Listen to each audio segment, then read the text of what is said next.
Boom! Hello, welcome to Building a Better Bowler podcast, episode 11. It's an angel number.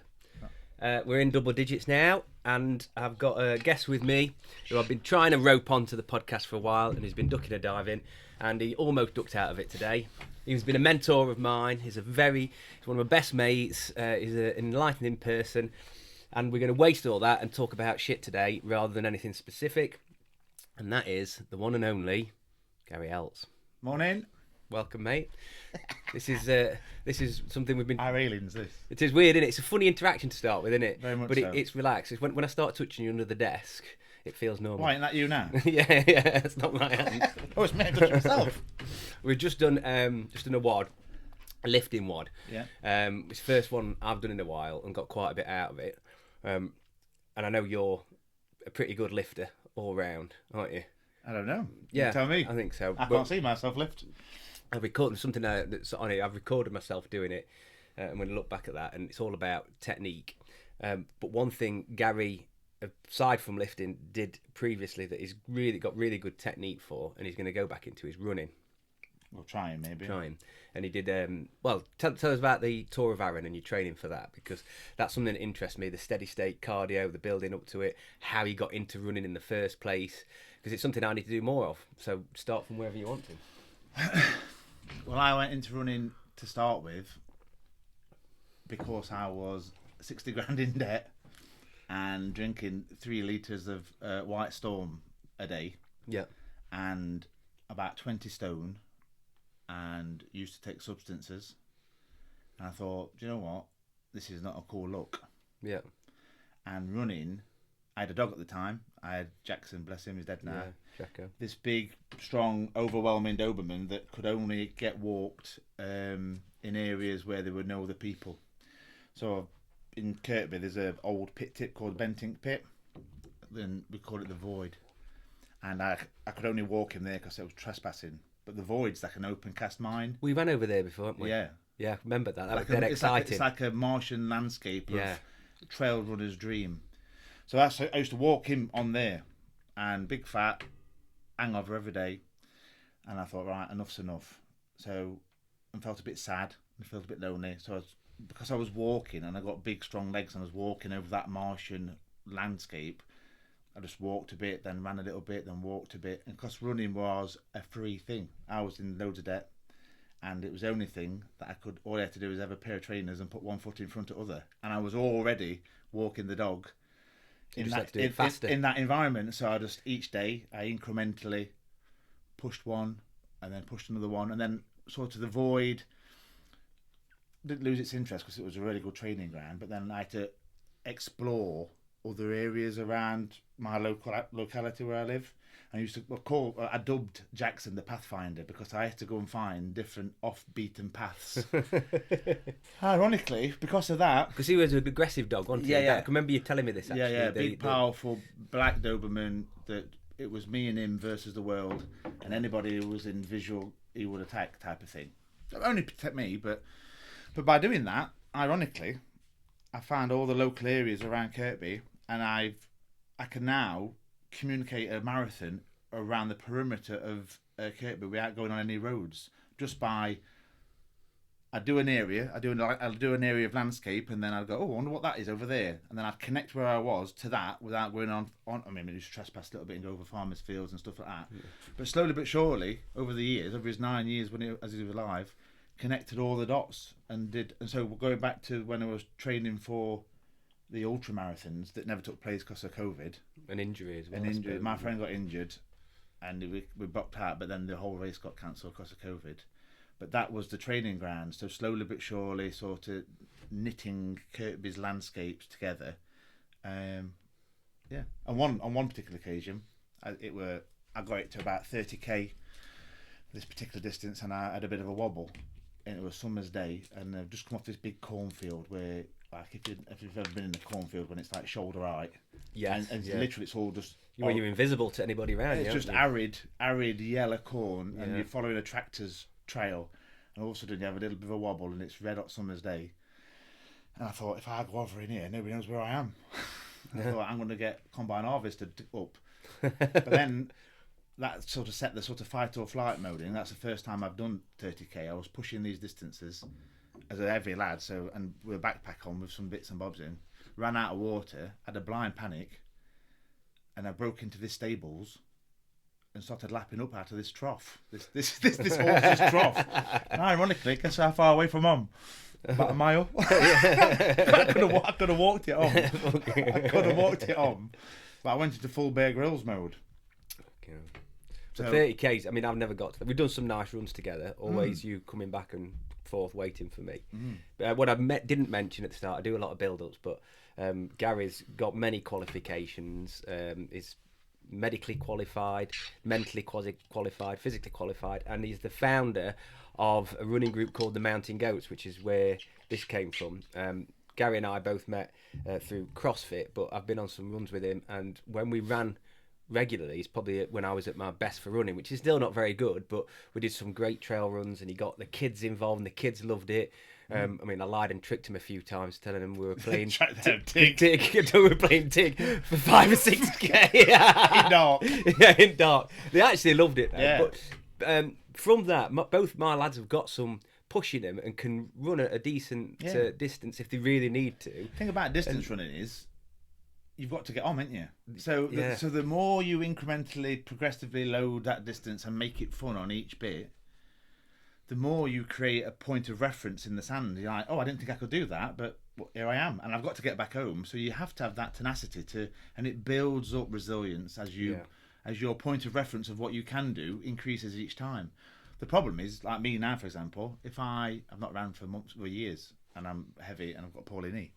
If I were to then try and remember what I used to do and then do it tonight, well, I'm not walking tomorrow, am I? No, it's too much. So I've got to progressively overload. So tonight I'm going for a walk and then a run and then march up the hills and the downhills are just as important with trail running, aren't they? Yeah, absolutely. Well, you taught me that as well. The first run we did that was it's where you'd also done the chicken one. It's Mansfield, where the bike track is. Cordwell Dam. And then we ran up, we did sprints up that hill at the end, and I loved it. It was like being a kid. Yeah. And I've wanted to take other people on that because I want to show people how much joy you can have in fitness training, getting dirty. It's in nature. It's all those amazing things. Literally. There's nature, there's mud, there's excitement, there's a bit of danger. Playing army. Yeah, it's brilliant. I'm one step away from going, with a machine gun. But that add to it, wouldn't it? Literally. How much fun is that? When that really sparked something in me. I never told you this either, but that sparked something in me that made me go, that is a gateway to so many people coming into a fun movement. Well, you trick them into thinking that they're having fun when actually they're exercising. Well, it's like Bulldog with kids, isn't Literally. it? Well, on that Cordwell Dam, we've done it. We've played. One of the things I used to do is right, off a team up top, off a team at bottom. You're on and try and get to the other side. You put it in that landscape where there's drops and cliffs and all. You've got to have a little bit of danger, but a bit of excitement and treacherous ground. From a fat lad's perspective, like trail running's fun because every time you put your foot down on a trail, it's different. It's unique to the last time you put, comparative to concrete running. So if you're on a flat concrete run, pretty much heel striking, toe striking, whatever method you want to do, it's the same pattern of events. And when you're a heavier person, that's repetitive damage in a very singular sort of plane of movement. Whereas if you're traversing a hill or you just slip down a muddy bank or part of it you're on your arse and you roll down and you get back up and then you have to do a longer stride to get onto the next thing, then you're using your arms to pull yourself up. You're still getting the continuous beat of the heart, but you're alleviating the pressure in certain areas and the build-up of lactic acid in certain muscles, aren't you? I suppose it's like a WOD, isn't it? It's like a venting, isn't it, in some ways? Yeah, but like when you're let's say you're on Saturday morning WOD and you're doing box jumps and that particular range of movement is starting to fatigue, but the next bit's toast to bar, or you go for a run, like, yes, you're just breaking the movements up each time, aren't you? And then it makes it more fun, and then at the end of it all you think, oh, I were exercising then, but didn't really realise it. And like you say, I get a lot from this. I don't know if anybody else does, but like tree bathing and being in woodland. For some reason, you're just getting a woodland. 1000%, yes. There's something happens, and I don't know if it's a spiritual thing. Some people say it's a chemical, biological connection thing. I have no idea, but 100% feel different on the trails, particularly in a woodland. There's something ancient and magical and grounding to it. It's just nice, isn't it? Yeah. There's no doubt. Dappled shade. I'm smells. certain there's Air quality feels better. Air quality's better. There's a shielding from the outside world. You know, like when you're in a tent and you hear the rainfall. Yeah. Being under a canopy of leaves gives you that same almost sheltered feeling. Then there's all the nature. There's the sounds, the noise, the smells. It's just good. And so whether there is something more than that, I believe there is. But the whole companies go free bathing, don't they? There's companies out there that take you to do what we do for free. Yeah, but in Japan, it's forest bathing's a thing, isn't it? Yeah, absolutely. Yeah, there's a word for it as well, but I don't know what that is, and I'm not going to try. Corrupt Chinese people, Japanese people, charging people for what they can go and do for free. That's what it's called. Yeah, it's called capitalism. Isn't Capitalism. It? That's what it's called. You can go down Cold War Dam with us lot, sliding on his arse. That was the other thing. It's like free fun, and I'd like the hill run sprints. Try and get. People doing hill sprints is hard, but get a couple of people race to the top and scrambling up, then that's fun, isn't it? But as well, amazing. So again, from a heavier person's perspective, the cardiovascular return I get from going steady state up a big hill is the same as I would get if I was on the flat going balls out. But on the flat going balls out it's not conducive to my knees and hips and things. Yeah. Whereas to get the same level of spiking heart rate, stimulus, and your hamstring. I've never been fitter, so when I first started CrossFit, I came from a running background, so I got big hamstrings, big arse, really poor upper body strength. I was heavy, and I got a really good aerobic engine, and that was evident in the WODs, weren't it? Yeah, certain WODs you just absolutely wipe the floor with, wouldn't you? Yeah, like a hero, like a big long WOD. Where it's with some running and rowing and boxing, and it's just that was. No one can see my face though. Yeah. All the things I'm bad at.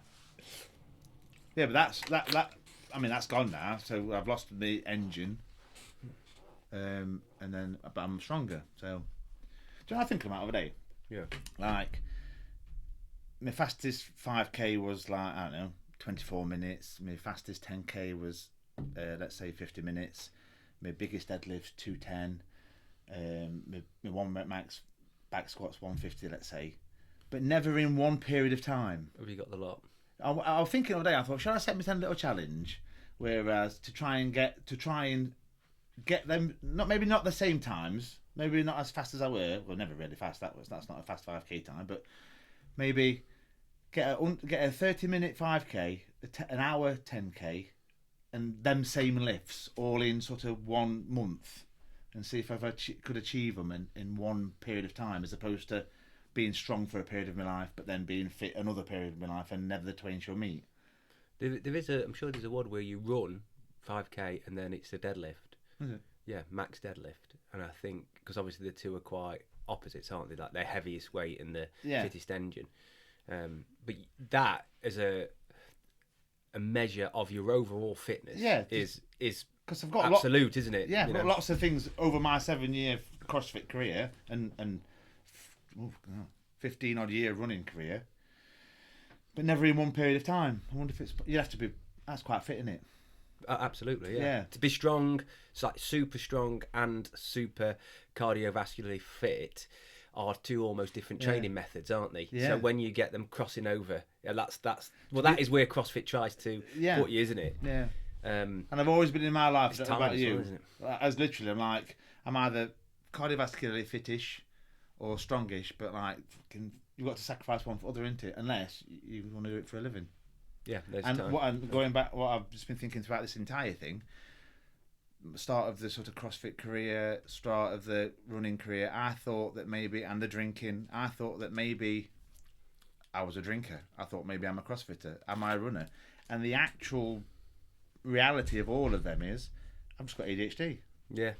And ironically, I'm not a drinker or a druggie, nor am I a CrossFitter, nor am I a trail runner. I just use them activities to medicate my ADHD, and at the base core level, that's all I ever am.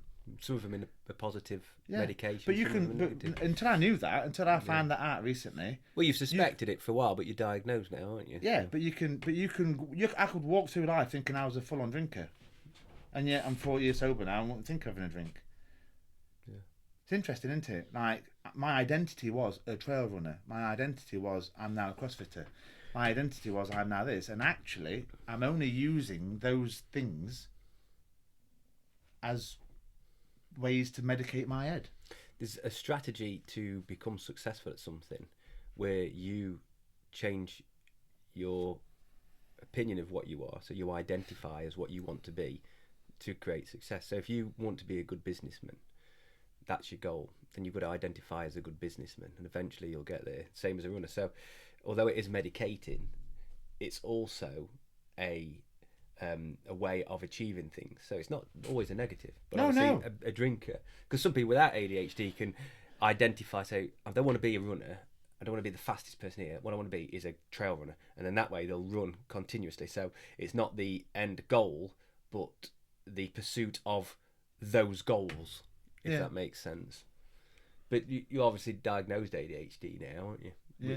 Was that made a difference to you, do you think? Massively, yeah. Yeah, because I've learnt. Well, it's like going back to the drinking. Like, I used to get, like, every Christmas, world's best drinker socks.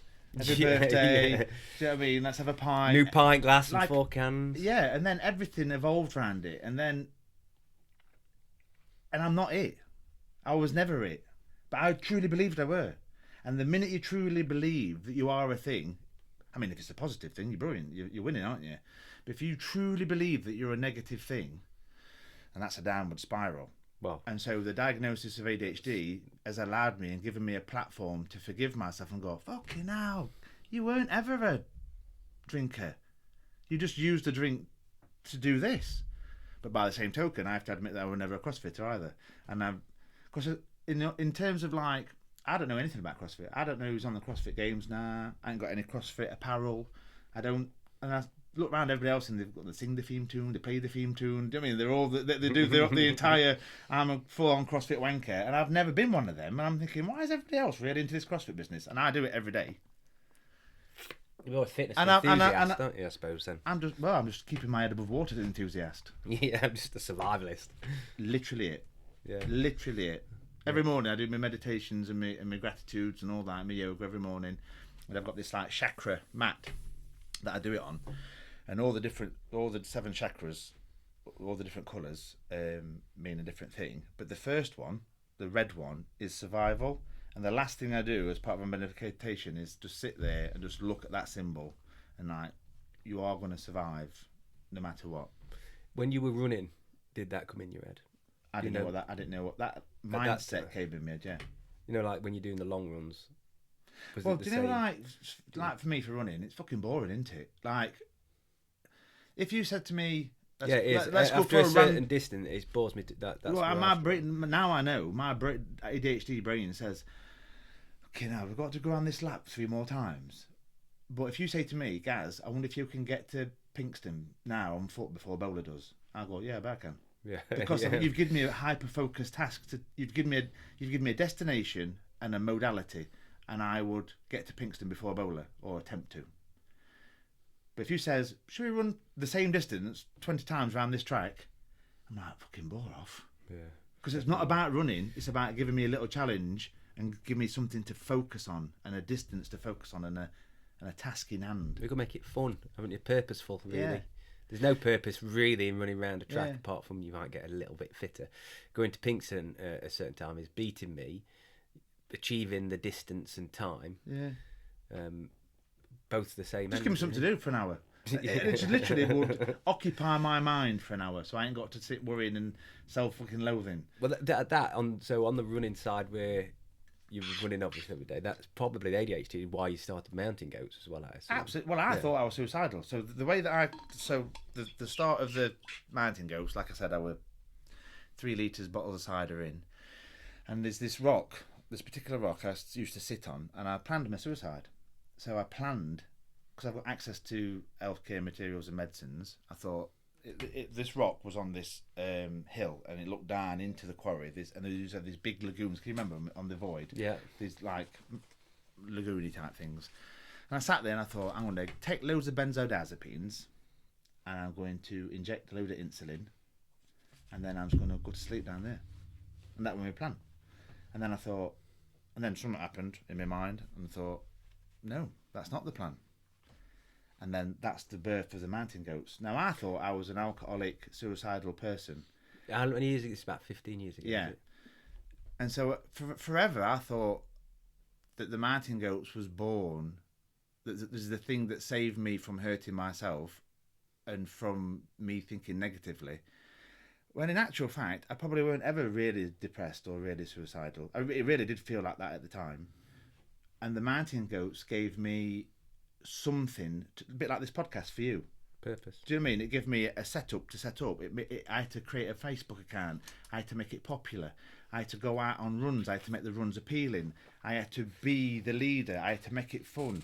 And I purposely attracted, and I didn't want athletes. We used to be called, because I was drinking still then, we used to be called a drinking club with a running problem. I can remember that. Yeah, so, and it was all about sort of the bigger people that weren't that fit, and we had a rule that we never leave a goat behind, and suddenly it was very inclusive and everything, and it was lovely.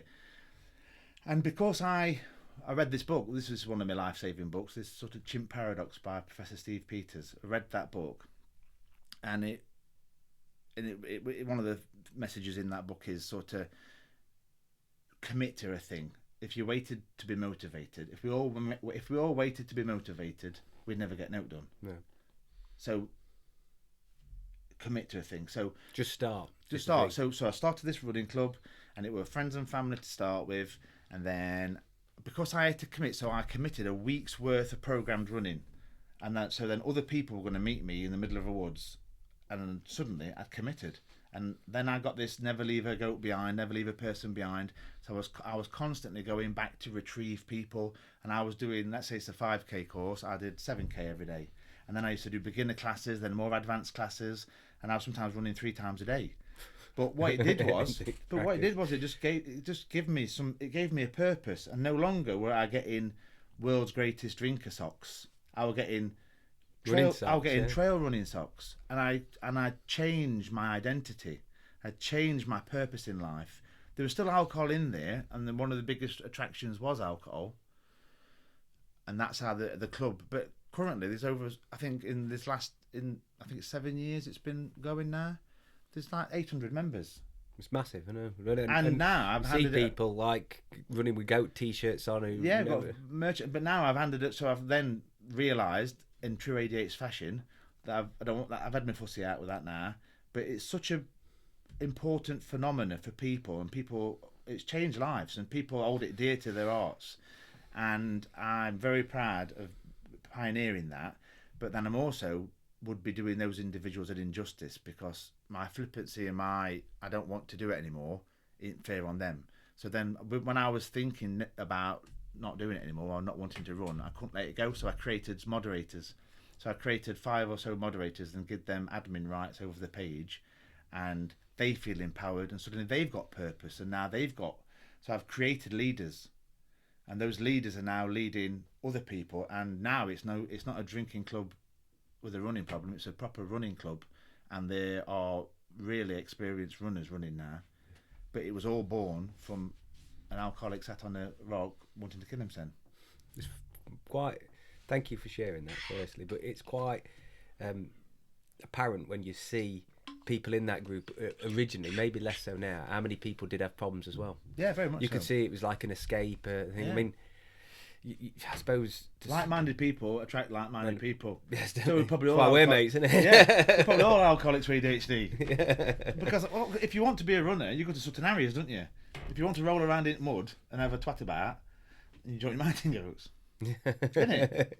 Yeah, it was accessible and is accessible. Yeah. It's not. There's no intimidation from it. It was literally lovely. For me, it was great. I mean, it brought me out of out into the wilderness, running, trail running, doing more than I ever did. I mean, we did my first long distance mountain run was with you, and admittedly at the back, but when we did Mam Tor, Kinder Scout. Kinder Scout was it? Yeah. Which one's bigger? Kinder Scout is. Yeah, bigger. we did Kinder Scout then. Yeah, we did Everest. Yeah. Yeah, Was it Ben? Yeah, we did Kinder Scout, didn't Yeah. we? Yeah, it was good. And that was fun because it was climbing Brilliant. and bogs and yeah, just up the thing. But I'd never got to that distance on a mountain or whatever before. No. We did that. That was awful. we were chasing Luke North, so we didn't have no Yeah, choice. he's flipping mountain goat non-stop. He's injured at the moment and he's still running, but he's fast, isn't he, Luke? I mean, Yeah. he runs a lot. That's his escape, I think. Don't know what form he's got pretty sorted, but yeah. So that's Gary's. That's we met at CrossFit, but then we ran a lot, and Gary's helped me with my drinking.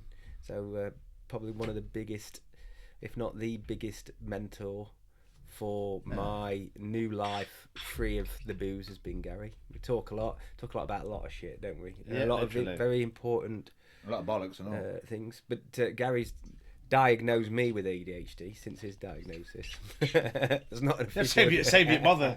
Save your money. Yeah. But what am I... so where's my obvious signs then, do you reckon? You fucking mental youth.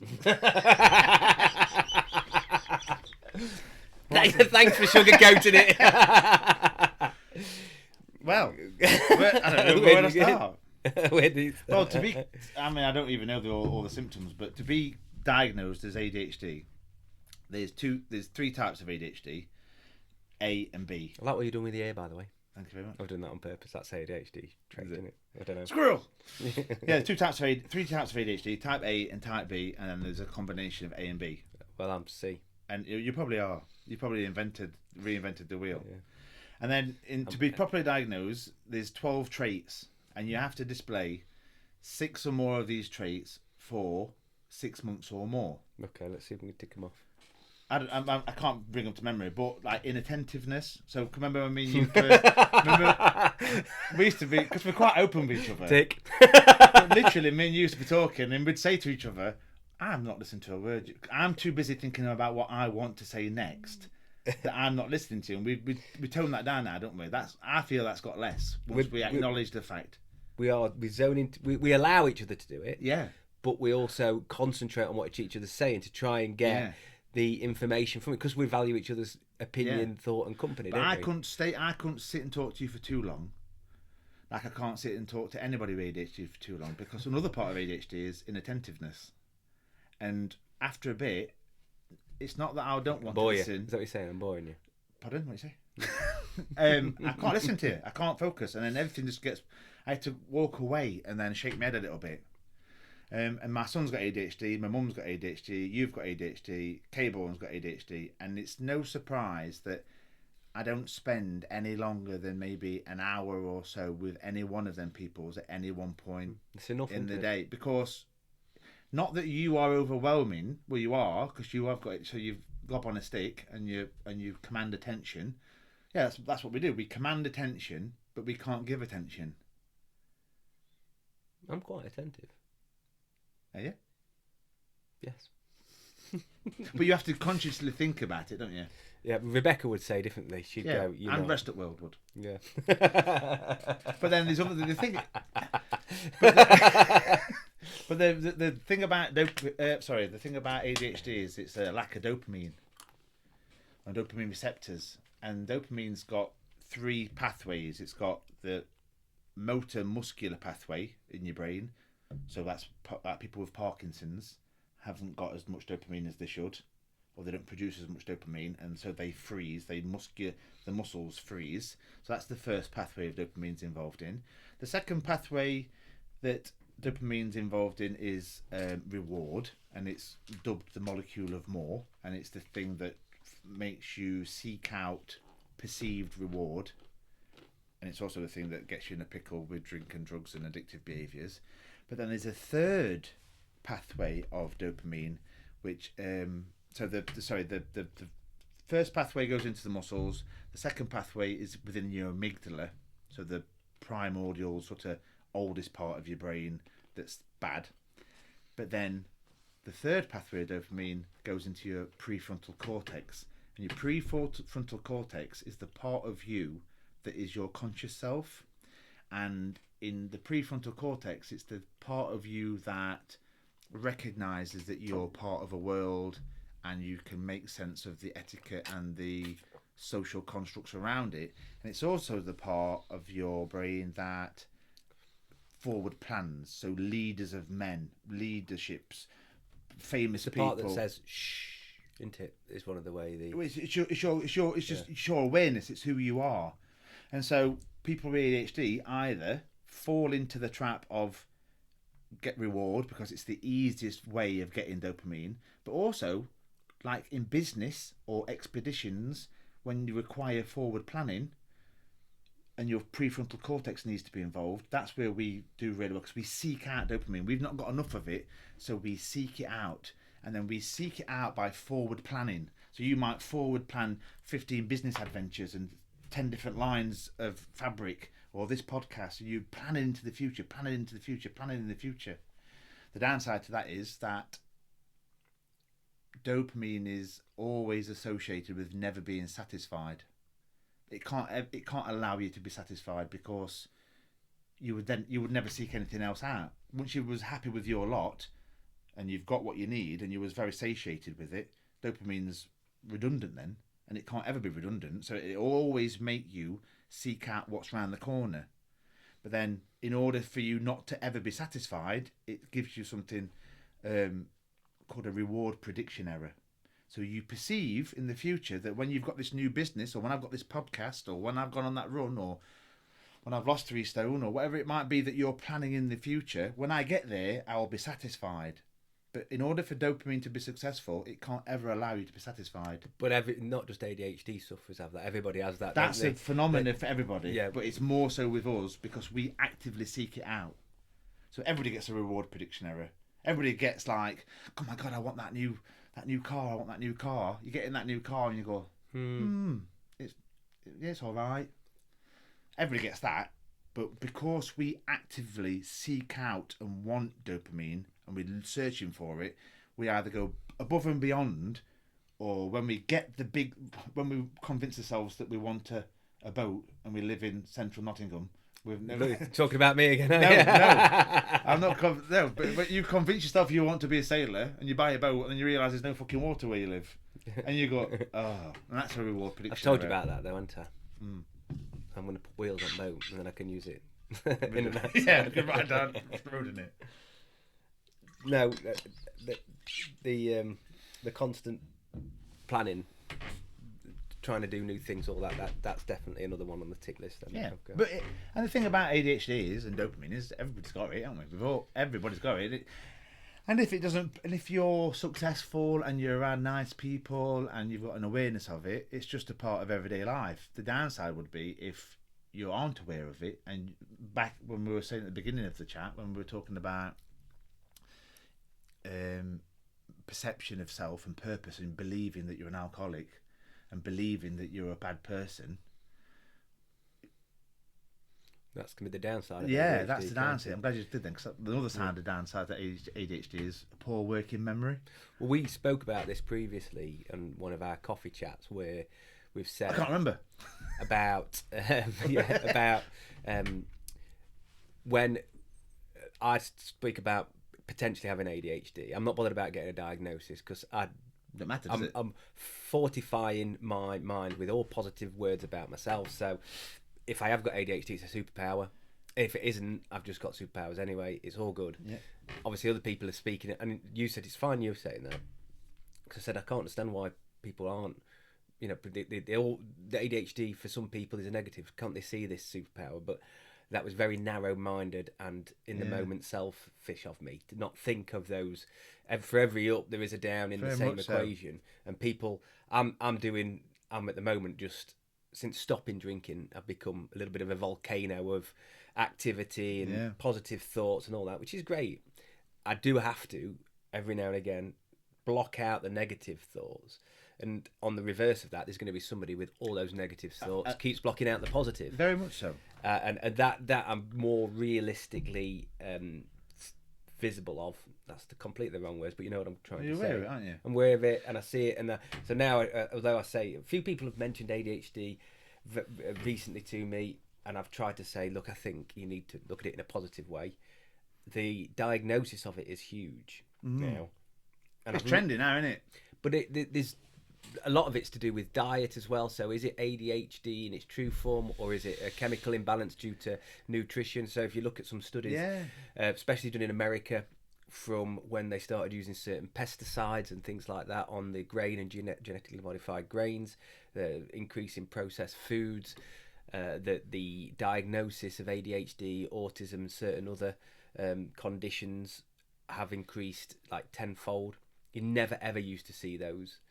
But also when they've done studies in the UK where they've changed neurodivergent people, their diet, took out processed foods, increased the water and made sure they're getting sleep, their effects of whatever condition they're diagnosed with have been minimalised and they function in what people would consider a normal way. I don't like normal either. That means common. But what you would accept to be less abnormal. So if, like, I don't know, we've all got like traumas, haven't we? So so the ADHD isn't. Everybody wants a label. Where I work, and all people come to me and they'll say, "What is it?" I'm like, "Well, it's not one. It's not one thing. It's never one thing. People want a label saying I've got sciatica, or I've got a pneumonia, or I've had a stroke. Well, you've got a plethora of things, and it's just one thing that's broke the camel's back.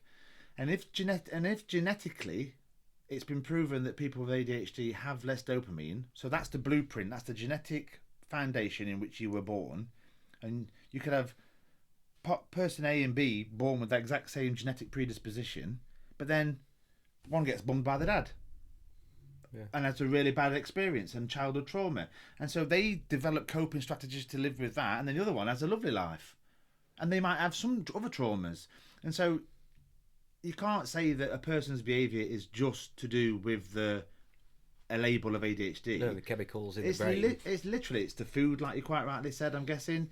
I don't know anything about foods. Yeah, massively. Well, you know, like obviously the keto diet helps with ADHD, but it also helps with epilepsy. And but it can only ever help to the baseline of the genetic predisposition. But do you know what a lot of these are as well? So all these diets that help are not just a narrowing down of the food types, the removal of the crap processed foods. So when you look at healthy whole food diets in general, they're the best. And if you get children that misbehaving normally get the label of, oh, maybe he's got ADHD just because they're being naughty buggers. So some have, some haven't. But all of those kids, given a healthy diet, regular bedtime, more water, improve their behaviour and the symptoms, whatever they are, even with trauma. So that's something I'm very passionate about. My kids don't have a perfect diet. We had pizza last night, and then they had some sweets after. It's not very often you get somebody some veg sticks and some yogurt and other things. Anyway, sorry. But it's not very often that you could get a person stripped right back to the bare basics. You're always going to have living in a country compared to living in a city. And you can't compare two people, can you? I've just finished 20 years of night shifts, or mixed shifts, but including 50% of them were night shifts. And my life everything's changed. So the stress that's put on your body. Yeah, but I think other people couldn't cope with that. So I used to walk around with my ADHD superpower. I was still waltzing around at 9 in the morning after a night shift, and then I'd come for a wad, wouldn't I? And some days functioning better. Yeah, and so other people with ADHD were on their arses. So the ADHD and the busyness and the hyperactivity helped me in those situations. But now I've not done nights. Oh God, I'm into right loose. It's almost dampened down the ADHD, the sleep deprivation, because then I finished my night shifts and then I'd not sleep for like 48 hours properly. And ironically, that had a dampening down on my effect. So I was too busy thinking about how tired I was to be thinking about how busy my mind was. So now I've negated the night shifts. They've all gone now. I'm up at 5 o'clock every morning, running. I'm just needing things to occupy my mind. Luckily, I've just started a master's degree, so I've got a lot. Kept you busy, isn't it? Yeah, it kept me really busy. You've got a lot of strategies, haven't you? From studying. Massive strategies, to the point where if I was to be medicated for my ADHD, I'm fearful of all those strategies coming tumbling down, and it's took me an awful long time to fortify them and get that scaffolding of my life together. one of my biggest panics now is not having something to do in the day. So I get up in the morning, I do a few jobs, then I do my meditation, then I have my coffee, then do a little bit of gardening, then I come and wad. Now, if you'd not hijacked me to do this, I'd have been studying, and then I've planned a run this afternoon. But if I've not got that time frame, I'm going for a burger at 6 tonight, then I'm going for a spot. I mean, like, I've got literally... Yeah. Well, I screwed you up with that when I took you to wrestling. Yeah. If I hadn't have been such a good mate, you'd have punched me and run off, wouldn't you? Well, that's another trait of ADHD and autism is pathological demand avoidance. Whereas I thought I was going to watch a cop CrossFit. It was the Open, weren't it? Yeah. So I'm watching the Open, come to see my mates train, weren't participating in it, and you went, we're going wrestling. And you tricked me, didn't you? You tricked me. You told me that Carrie said that she wanted to go. And so I went, right then, it looks like we're going. And Carrie went, I fucking said nothing of the sort. And you sat there grinning. Look at you love it, don't you? Oh dear, it's so funny. But in my mind, I could have slit your throat. I know, sorry. And you know what? I had the best night ever. It's not to do with the night. It was to do with somebody else dictating what I had a plan in my head, which was my survival for that night, and you threw me a curveball. Yeah. And that's you were uncomfortable for all of it. Like I could see it in you, and I felt dreadful. But at the same time, that old place, and I wanted you to see it because for me, it's like a marvel. Phenomenal place. It's Phoenix Nights meets the Mining Club meets literally middle-aged blokes wrestling. It's the weirdest, most and it wasn't magical you thing. It's or so the funny. event. It was the. If you said to me like, we are going to do that, and that's what we're going to plan tonight, I'm like, yeah, lovely. Do you want to go? Right, laugh. Let's get kids and let's have a laugh, sort of thing. But that demand avoidance, like somebody else telling me what to do mid thing, freaked me out, and always does freak me out. And that's why I have so much control. And one of the things that I've noticed since I've stopped drinking and realised that I allow myself to be selfish. I do my version of things, and whoever wants to join me and be in my life, then they join my life. I won't change. I can't afford to change me because there's that many strategies that's holding me together.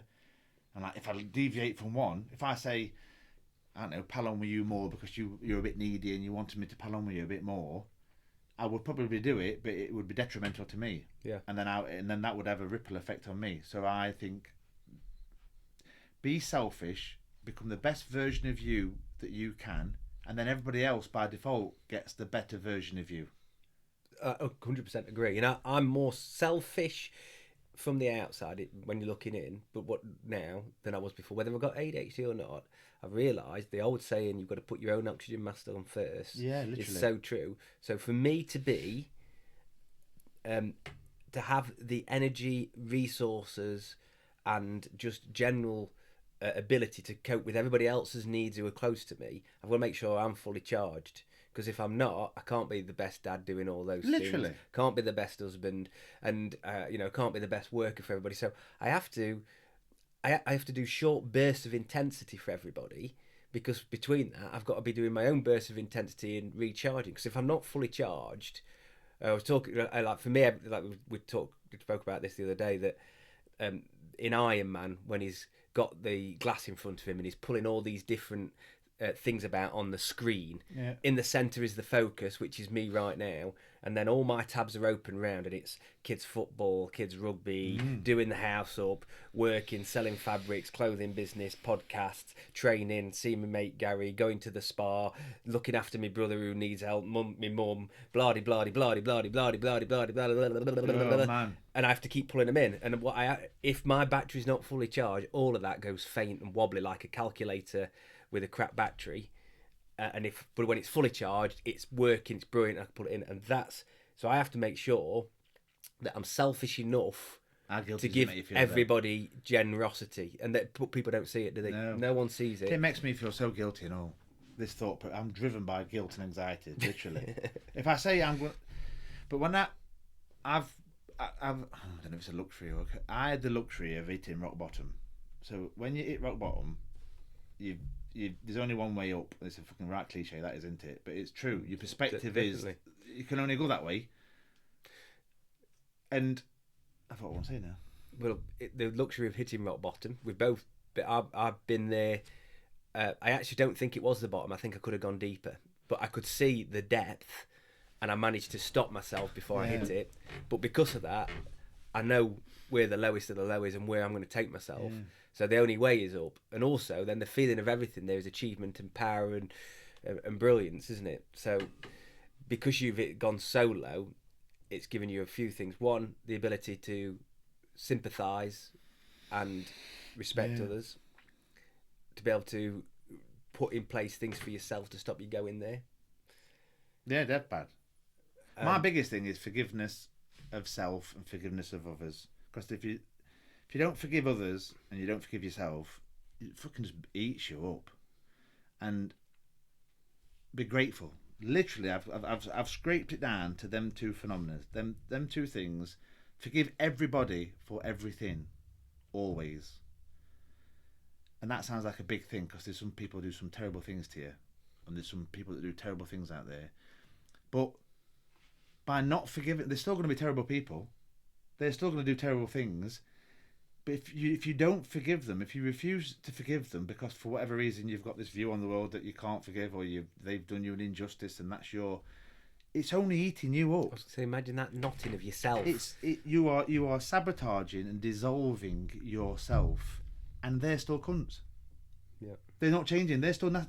For whatever they've done, they're still that person, and they can't feel the things that you're feeling. So just let it go. There's only one thing you can control in this whole world, really, and that's you. Yeah, literally. And your vision. And when you realise, and I say this to the boys, but it doesn't in any way soak into the level. Dynamics. They've not hit on their arse on the bottom floor yet. But like, you're responsible for everything in your world, and when I try and explain it, it goes in one ear and out the other a little bit. But I keep repeating it. You're responsible. But I have to be clear about that, because they're not responsible for what other people do, but they're responsible for how they react to it. And if they can go, yeah, he's an arsehole, but he's not me, and I'm not being responsible, and then move on, they're not carrying those weights with them for the rest of their life. Like you say, that those people who are families that never speak to each other again because Auntie Linda said something at a party 10 years ago, and I'm not flipping standing for that or whatever. Or, Janet did this. Like, just let it go. Most people don't mean bad things, and the ones that do, you can't. Auntie Janet don't know that you're seething. No, she's carrying on with her Auntie Janet life, being a right knob, and you're seething it on, and you are dissolved. I listened to this podcast not long back about happiness, and this struck a chord with me. And there's two types. The title of the podcast was, "Are you unhappy because you don't want to be happy?" And the main theme within it is there's two types of happiness. There's conditional happiness, whereupon I'll be happy when I'm 40. I'll be happy when I've got a better job. I'll be happy when I've got some food in my belly. I'll be happy when I've got a better car. That's dopamine chasing though. Yeah, but you've got conditions to your happiness. And the probabilities, let's say you've got a list of 10 conditions and then you believe you're going to be happy when them 10 conditions are satisfied. The probability of any one point in any one day of all them 10 conditions being in line is never, and so that means that you're technically never going to be satisfied or happy. But the other side to that, if you don't prescribe to that, is unconditional happiness. And unconditional happiness means that irrespective of what's happening around you, you recognise that you being unhappy isn't going to change that thing. So I use this example. For example, let's say my son Owen's being beat up in a room. And you haven't got to be happy about him being beat up, and it's an atrocity, but you've got to recognise that you being unhappy isn't stopping him from being beat up, and that's hard work. Yeah, that's an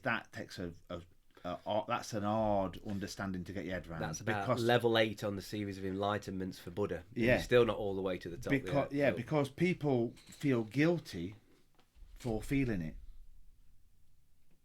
And I'm guessing like a famine in Africa, and you're donating on like children in need and all that. You've got to recognise that whether you're happy or unhappy, them poor fuckers are still starving. Absolutely. If you're unhappy about them, they're still starving. And if you're happy about life, it doesn't make you a bad person. You're not happy about them being starving. You allow yourself to be happy. with that, knowing that that's going to carry on happening, irrespective of whether you're happy or not. There's a clip. Jimmy Carr says, they say, what is the meaning of life?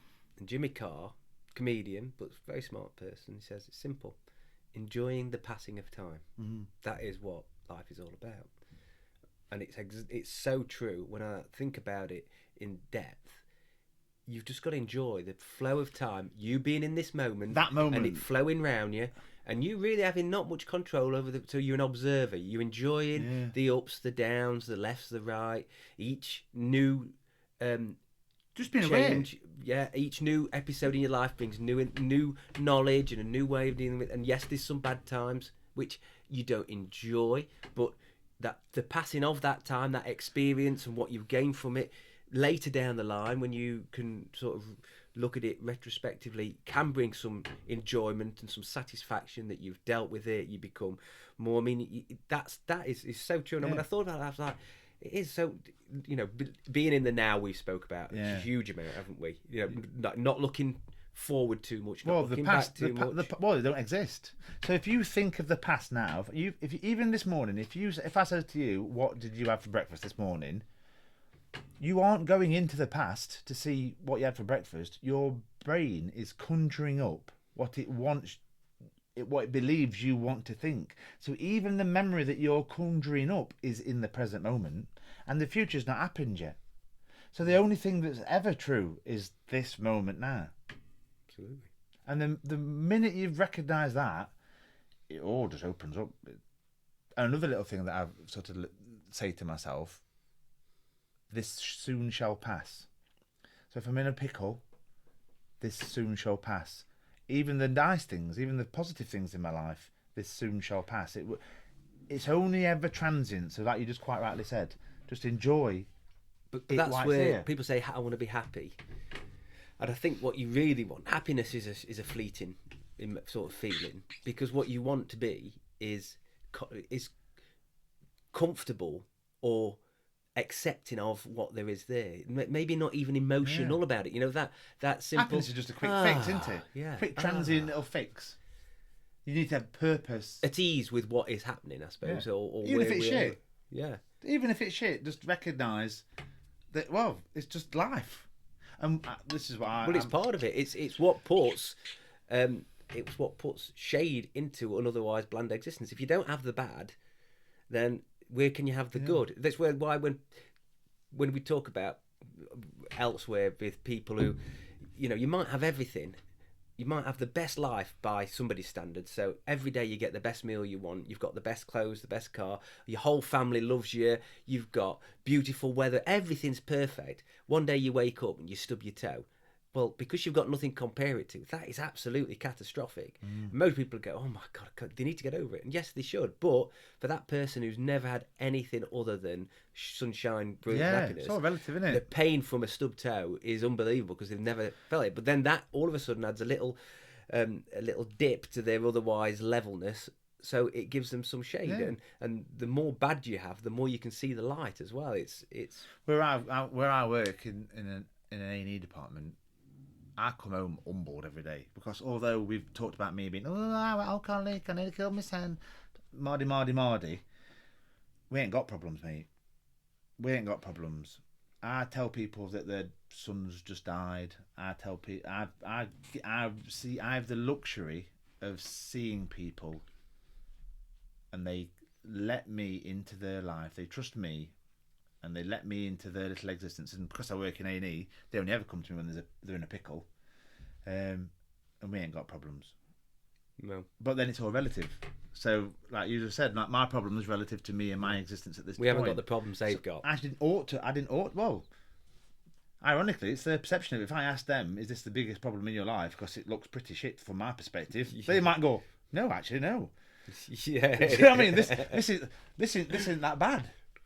And I'm like, okay, no. So you've got to be mindful not to compare and contrast, and just like you say, just exist in your version of you, and acknowledge that it is terrible that is over there. But I'm going back to selfish. But then fucking guilt gets me. I'm by no means an expert at this. I just sort of think about, this is what I'm mindful of all the time. Yeah, it gives me a busy brain something to think about. No, but by discussing it, it gives you some expertise in it anyway, doesn't it? Gives you an opinion, and that's all experts are. People with an opinion, strong, educated opinion or not. One of these stories you told me from A&E, one particular one, when somebody lost their life, quite a young child, and I took that in, and I told the same story at home, and I told it again after drinking tears. Yeah. It's the first time I'd seen you really emotional after a really tough night. Yeah. And it made me realise in my job, more than just saying it, it actually made me feel it. So everyone goes, well, you know, I've not delivered any sofas, but no one's died. Great, but when I say it, I mean it. I could have a crap day, and I'm stressed, nowhere near as much as I used to be. No, good. But that's because I look at it and I go, okay, I am not responsible for somebody's ultimate existence now, and you can do everything you can and break bones and everything to try and resource somebody, and when it's gone, and that is something that you've then got to deal with for hours after, with no counselling or anything like that. And it choked me up. It made me cry.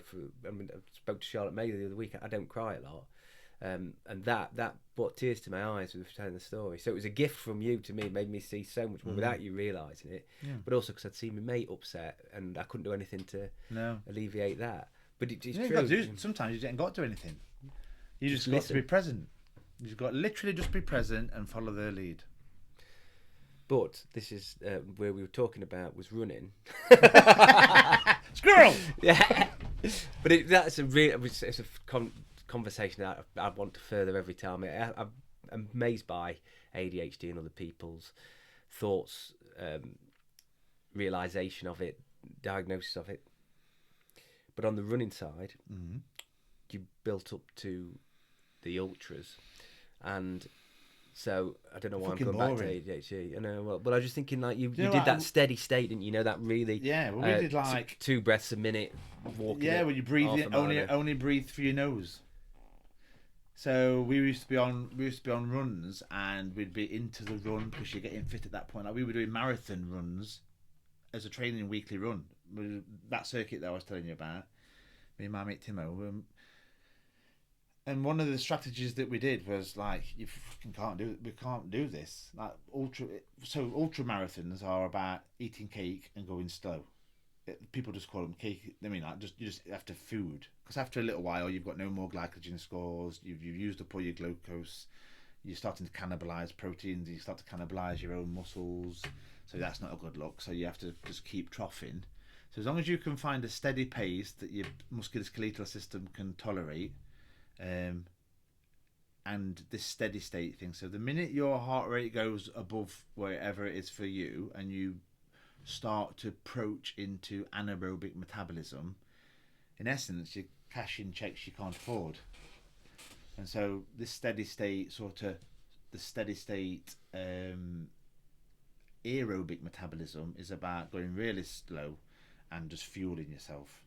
And one of the strategies that we used to employ to stop us, because in the beginnings of the runs, because we were quite fit, we're going out at Bull Out Gate, and we're sucking in through his mouths, just sucking in, and we're like, but then we think you can't make this last. So then we use a strategy where you just breathe through your nose. You can to run at a decentish pace and only breathe in through your nose is hard work, because you've just limited the airway space and the amount of air that can go in at any one point, but it forces you to go in them lower states. But you'd be surprised what defines steady state. Very slow, isn't it? It's unbelievable. It's boring. I know it's not for us. Like really, really slow, not getting your heart rate above. It's walking. Was it green zone yet to be? Yeah, literally. So like, I'm no expert at this. I got my shoes measured for me, my trail shoes for Aaron. I got 2 pair of nice trail shoes, and I got measured. And the bloke that measures you in Matlock, I forgot what shop's called now. Was it Run Forest Run or something like that? Yeah, something like that. And he measures you up, and he's some sort of champion, and he adopts this steady state cardio thing. But he says you've got to persevere with it because it's a long game, which is not very good for somebody with ADHD to say that you've got to persevere with it. But so he says that at the very beginnings, when he started this particular training, he would go around a course and let's say he was about to approach a hill, he just started going up the hill, and his heart rate would spike, and it would spike past what he meant to be in. And so he just had to literally just stop and walk up. And he's like, hold on a minute, this can't be right. This is counterintuitive to training. It's supposed to be about being sweaty and breathless and all that. But because you're thinking of the long game, and then slowly you do the same course time and time again, that's the boring thing about it. At the same time, only breathing through your nose or taking really shallow sort of breaths, organising your breath and your heart rate, and recognising that you are walking to keeping them heart rate zones. And then what happens is, over time, your stroke volume, so the capacity of your blood to push out the ejection fraction of blood, so your left ventricle fills up with blood, and then you have a big squeeze and a percentage of blood goes out. So in these, if you persevere in a program of steady state cardio, your myocardium is getting greater, your left ventricle is getting greater in size, and it's pushing more blood out per beat. So you're using less energy, your heart rate's going less fast, but you're per beat getting more blood out. So more efficient. The downside to that is that when you're older, like Steve Redgrave had one of them, he had a resting heart rate about 2 beats a minute, didn't he, or something ridiculous. Yeah, but his myocardium, so he had left ventricular hypertrophy, so his left ventricle was massive, and when he'd done his 1 million gold medals for rowing, he had to have like a 5-year step down program, because if he were to just stop and not, it doesn't require that big massive heart with that big volume of blood. A big heart that's idle and not fit for purpose, as in you're a rower or a runner, and if you don't do that anymore, is dangerous, because it becomes big and baggy and it becomes overall less efficient. And I see people in heart failure, left-sided heart failure, and that's the risk. So you, whilst you're training, it's a bit like steroids, I suppose, isn't it? But whilst you're in your athletic prime, you create this big muscular left ventricle with the ability to push a massive stroke volume out with very little beats, so less beats but more volume, at the trade-off that when you're 70, you run the risk of your heart staying big but becoming big and baggy, and then a big baggy heart's not conducive to health. You know, on the running side, saying about being a bigger runner, it always amazes me that lots of big people start with running rather than start with walking fast and strength training and mobility training and things like that. It's cheap, isn't it? And you're on your own, and you're not in a class. If you're a fat bird, and it's flexible. Go out and run. Yeah. Easy. And going back to the mountain goats, is that the good thing about that is it was a virtual club, wasn't it? So you either joined the group events, or you ran on your own because you were a bit insecure and you didn't want to puff and pant and fail in front of people. You took your picture, end on it, you put your statistics up, and everyone says, well done. It's all Strava, isn't it? Yeah, literally. And it's just a bit of a community, isn't it? It's nice. So the next steps, we're going to finish shortly, but you're going to get back into running. Well, I need to be a bit... So my new job is a sit-down job, and I used to probably walk about 1 billion steps a day and train and run, and now I don't run, I don't walk around any day, so I'm putting weight on and becoming less fit, and I don't like to diet, so I'm going to have to do something extra that tortures a few extra calories and gets me a bit cardiovascular fitter. So no, I don't want to be a runner, I just want that. Just want that. You have to eat more without guilt. Fucking guilt again. I might call this episode The Guilty Runner. The Guilty Runner. That's not bad, is it? No. So that was, we're going to cut it short there, just because there's quite a lot of good stuff there, and I think I want to tempt Gary back on another time. So thank you very much for tuning in. Please like, share and subscribe. This was episode 11 with my mentor and bro, Gary Eltz. Thank you for having me. Thank you very much. Boom.